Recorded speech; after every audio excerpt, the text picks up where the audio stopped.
Good morning, everybody. I'm just waiting for my coffee to finish here, and you know what?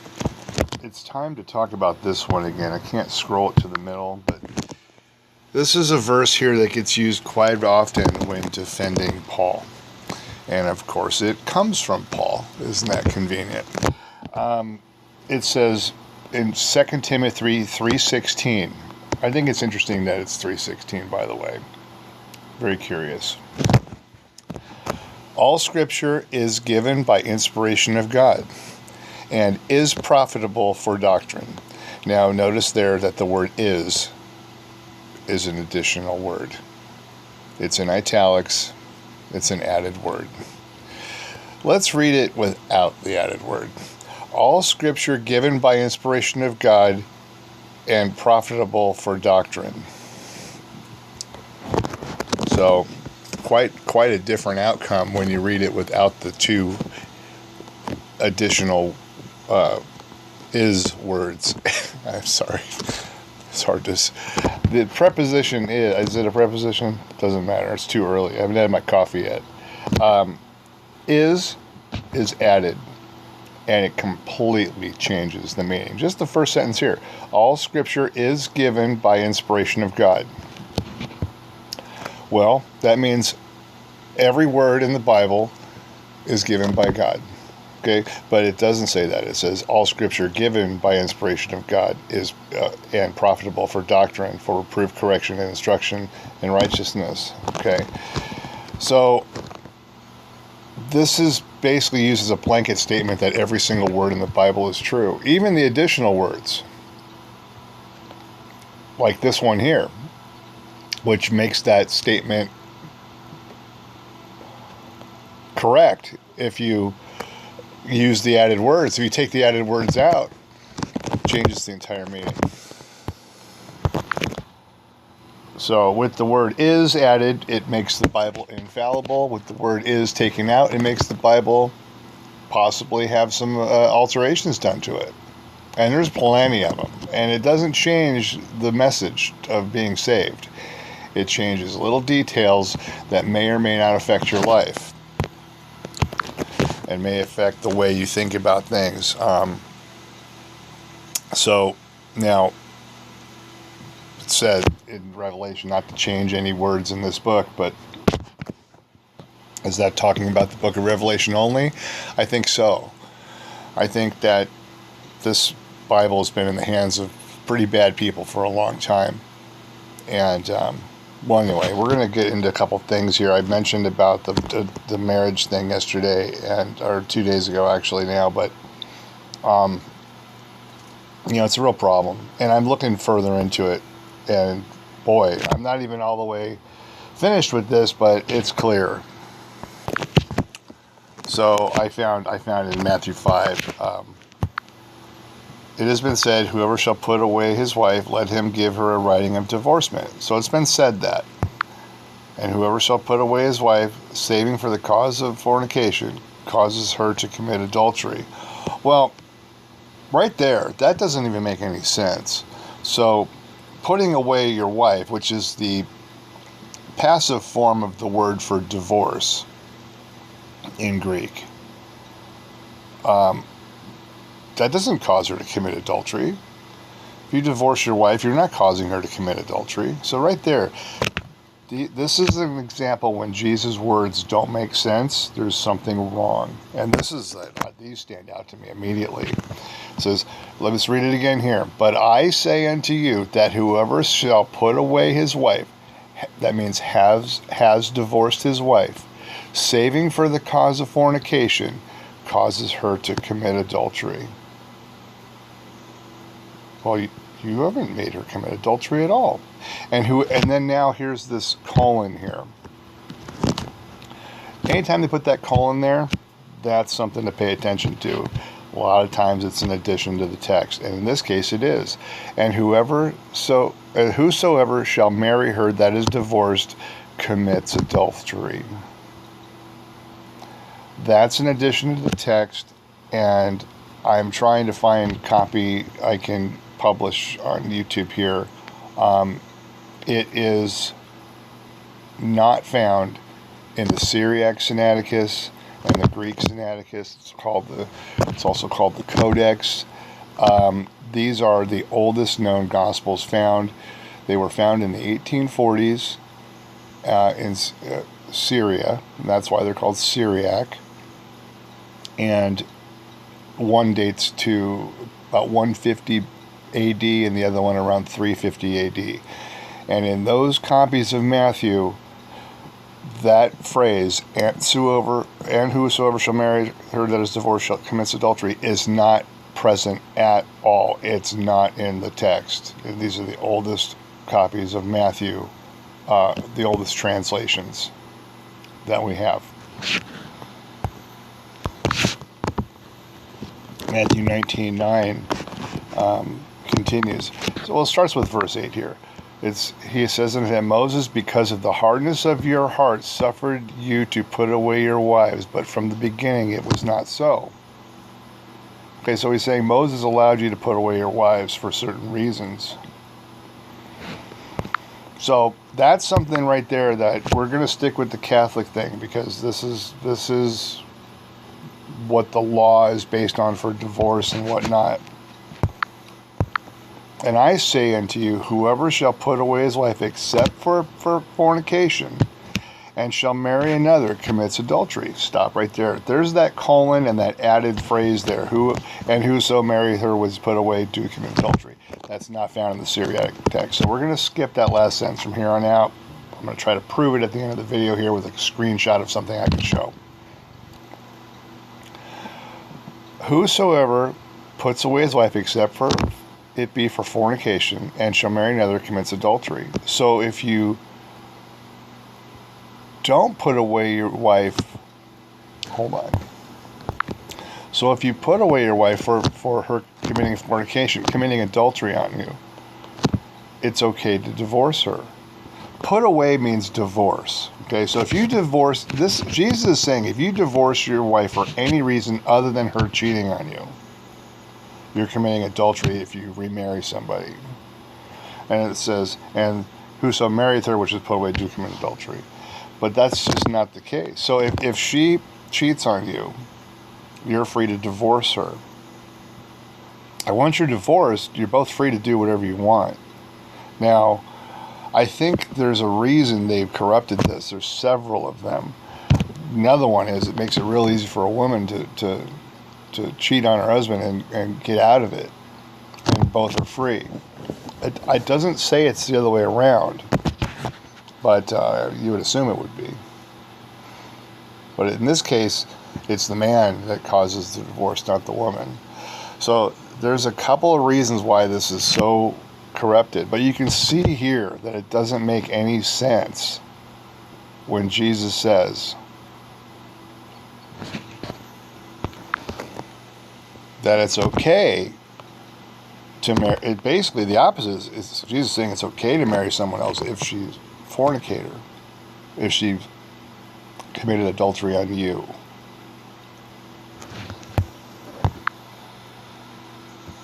So when you get to the Paul stuff, it's just him pulling stuff out of you know where, because basically it's going completely against what Jesus said. And good old 1 Corinthians 7 starts out with, now concerning the things wherever you wrote to me, it is good for men not to touch a woman. Right there. This is all him and his opinion, and he's overriding God here. God says be fruitful and multiply in the first book of the Bible. So the thing is for verses 1 through 11, it says there's a lot here. I'm going to skip it. But what happens here is he overrides Jesus here in verses 1 through 11. Let me find the key verse. It gets to the chase down here in verse 10. And to the married I command, yet I not, but the Lord let not the wife depart from her husband, but if she departs, let her remain unmarried, or be reconciled to her husband, and let not the husband put away his wife. Okay, so this is not saying it's okay. It's not saying to not get divorced. It's not saying you don't have a reason. Let every man have his own wife, and let every woman have her own husband. Okay. And I'm just going through all these here.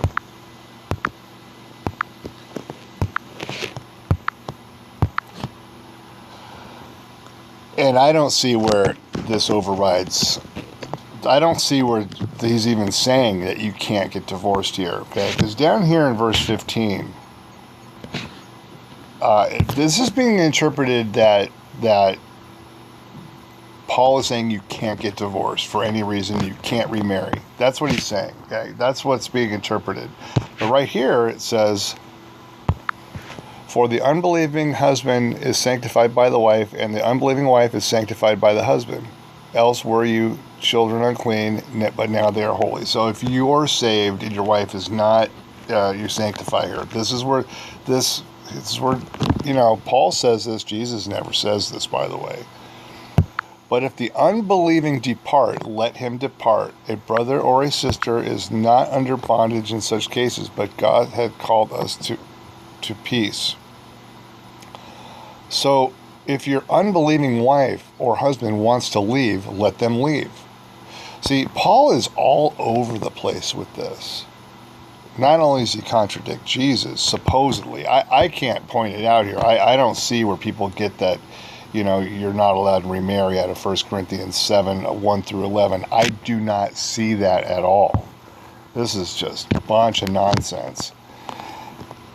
But then in verse 14, it's saying you can leave her if she has a different theological view than you, or she can leave him, if there's a different theological belief system going on. See, it's absolutely insane. And this is why I don't study Paul. He's crazy. He's totally insane. And he never met Jesus, and he never quotes Jesus. And this is why he's so confused. Because he's listening to some spirit, where does it say? It's in Galatians. It says here, for I neither received it of men, neither was I taught, but by the revelation of Jesus Christ. Okay, so he's saying he's never read the Gospels. He's never read Jesus' words. This is why he can't quote Jesus. I have never received it of men. He's never even read the Bible, which was only the Gospels at the time. It was just Matthew, really, at the time. When Paul wrote this stuff, the Gospel of John was not even written yet. The Gospel of John was written very late in John's life, well after Paul died. So it was really just Matthew, the Gospel of Matthew. And he's saying he's never bothered.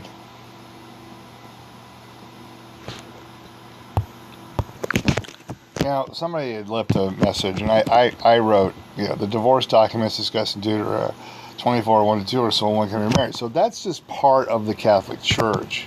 And there's some stuff here I said. Now, she replied with this. We do not live under Mosaic laws. I agree with her on this. We don't.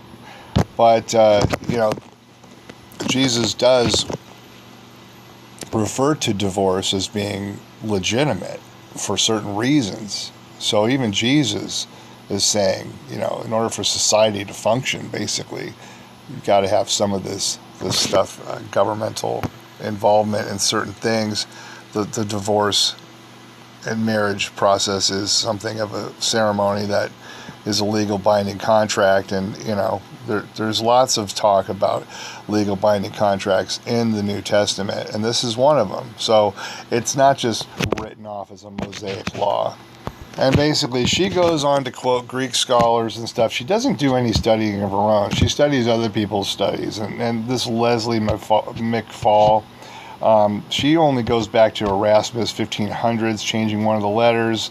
And if you can read this if you want, but it's a lot of word salad, and it really doesn't even prove any point at all. It proves that she didn't do any studying of her own. She just looked for other people's views on this. That's something I really don't do at all. I let the Bible tell me what it says, and I do the research based on the words in the Bible. So I wrote this back, and I just had to copy and paste it somewhere. So I put it in 1 Corinthians 7:1 as a note. My response, it says, Jesus says in Matthew 5:32 that divorce is recognized, and anyone whose wife has committed fornication, adultery, is allowed to divorce his wife. Matthew 19 says similar, but adds, if you marry another without meaning without divorce documents and just leave, you are committing adultery. So Jesus is saying in Matthew 19:9 that you need to go through the process and give your wife the papers so she can go on her way, and that way you're neither of you committing adultery. Okay? It's easy to see not only does Jesus recognize divorce, but implies that remarriage is allowed if the reason for divorce was fornication by your spouse and apparently no other reason. Now that's something I want to look into on the original Hebrew. That's something that it seems like there's quite a few other reasons why you'd want to divorce somebody, okay? Not just adultery with another man. There's got to be a lot of other reasons. It's easy to see not only, let's see, but these verses are followed by the same phrase, and whoso marrieth her is put away, doeth commit adultery. The word for put away is a passive form of the word for adultery in Greek, so this is talking about marrying a divorcee. So that's what that put away is. In English we get the word put away, but it means someone who is divorced.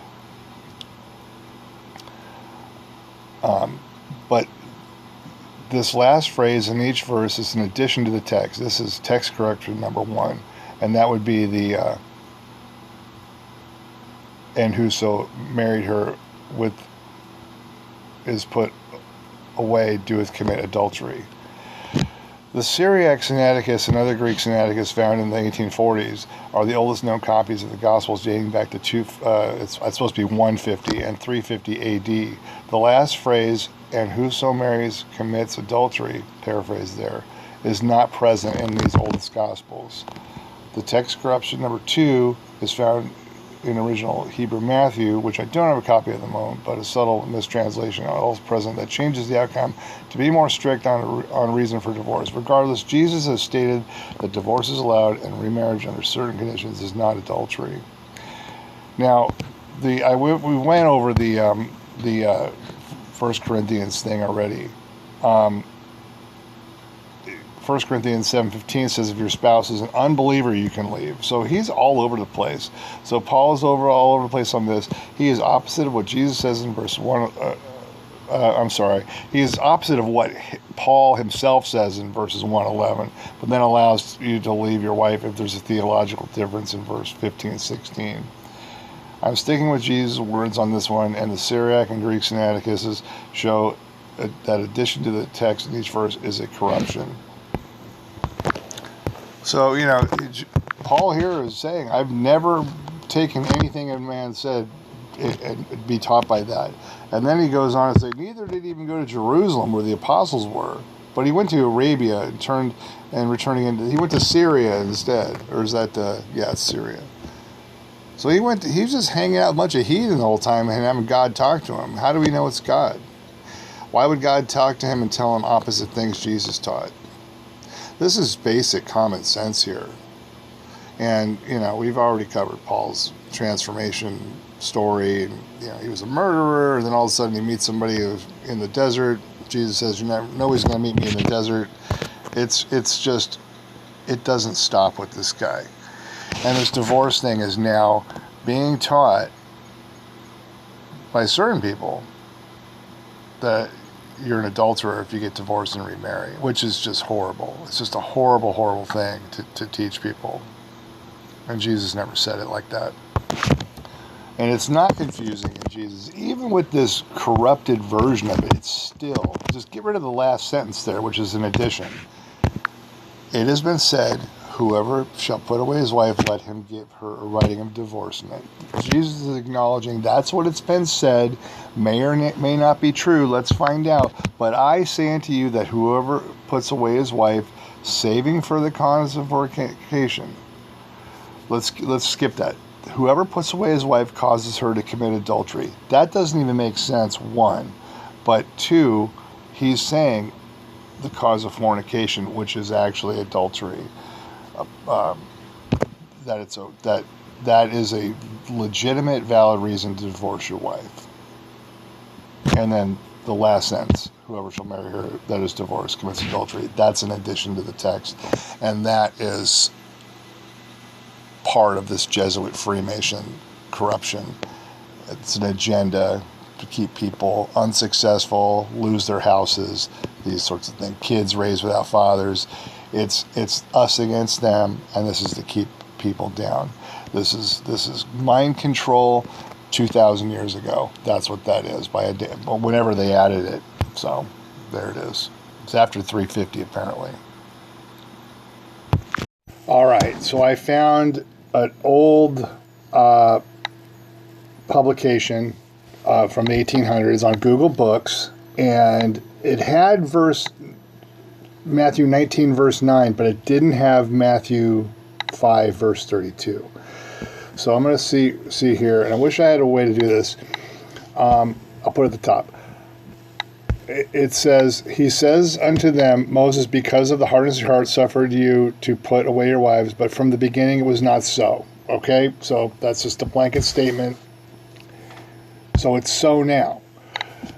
I say unto you then, who shall put away his wife when there is no adultery, shall take another, commits adultery. Okay, so if you just ditch your wife, you're an adulterer. Okay, that's very simple. There's no confusion there. And notice that phrase, and if your wife marries another, she's an adulterer. That phrase is not present. It goes straight to the next verse. His disciples saying to him, if this case be so between a man and a wife, is it not profitable to take a wife? So you can see the statement is very simple by Jesus here. I say unto you, who shall put away his wife when there is no adultery, and shall take another, commits adultery. That's what Jesus said.